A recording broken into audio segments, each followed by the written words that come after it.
Whack-a-mole, the ego's arcade. The game looks simple enough. A row of little moles, each tucked away in its neat plastic hole, waiting for the right moment to pop up. The kids grab their hammers, poised like warriors at the ready, eyes locked on the board, ready to strike. The moment one mole dares to rise, the hammer falls. Another mole pops up, the hammer strikes again. The faster the moles rise, the faster the arms swing. The game accelerates, the laughter builds, and the scoreboard ticks higher. The player with the most hits wins, or so it seems. But what is actually happening? The moles never stop. As soon as one disappears, another takes its place. The very design of the game ensures that no matter how quick the hands or how sharp the eyes, the contest never ends. It's endless distraction dressed up as play. This is the ego's thought system in miniature. The moles are the lies, illusions, stories and fantasies that pop up in the mind. They rise in the form of grievances, temptations, judgments, fears, hopes and self-concepts. One moment the mole says, "You're not good enough." Whack. The next mole pops up. "You'll be happy if you just fix this relationship." Whack. Another. "They betrayed you, don't you dare forgive." Whack. On and on it goes. The game is fast and demanding. It requires attention, vigilance and energy. Just like life in the ego's world. Endless reaction, endless management, endless effort. If the player stops swinging, the moles take over the board. If the player keeps swinging, exhaustion sets in. The design guarantees one thing: the player never actually wins. Notice how the bonus mole in the middle feels especially tempting. In the arcade version, hitting it brings extra points.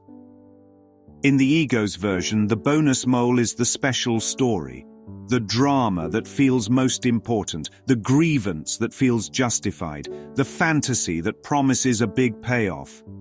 It grabs all attention, and the hammer comes down harder. Yet even when that mole is hit, nothing changes. The game goes on. From a metaphysical perspective, the whole setup is a trick. The moles are illusions, but the hammer is an illusion too.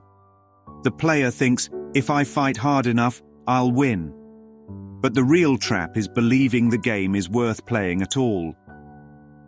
The scoreboard, those little numbers climbing higher, is just ego's scoreboard of pride and despair. Look how well I handled that situation. Look how poorly I failed here.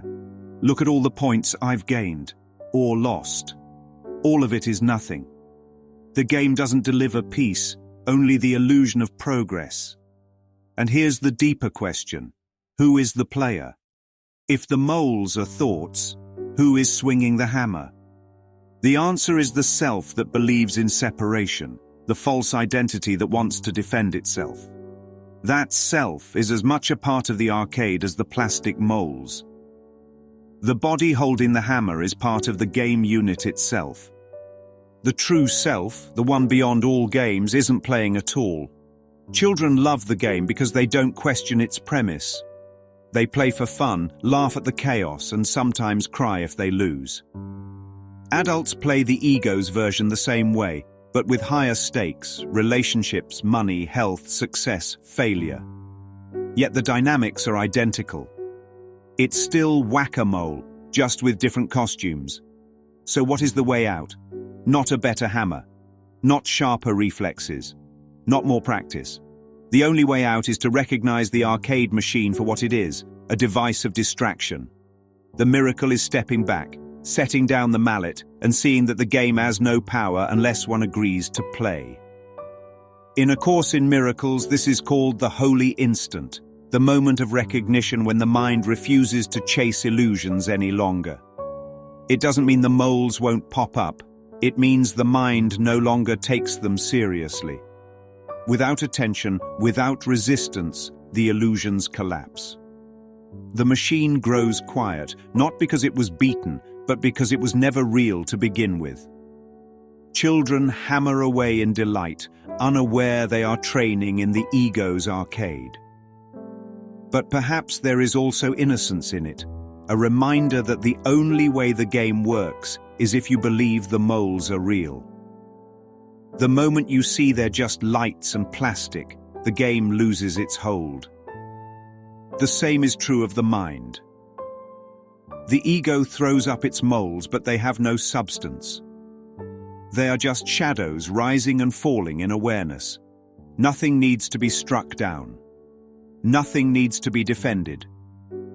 The game is undone the moment the player remembers, "I was never a player in this game at all." That is the final move, not whack-a-mole, but watch-a-mole. To watch without judgment, without reaction, is to see the whole arcade dissolve into nothing.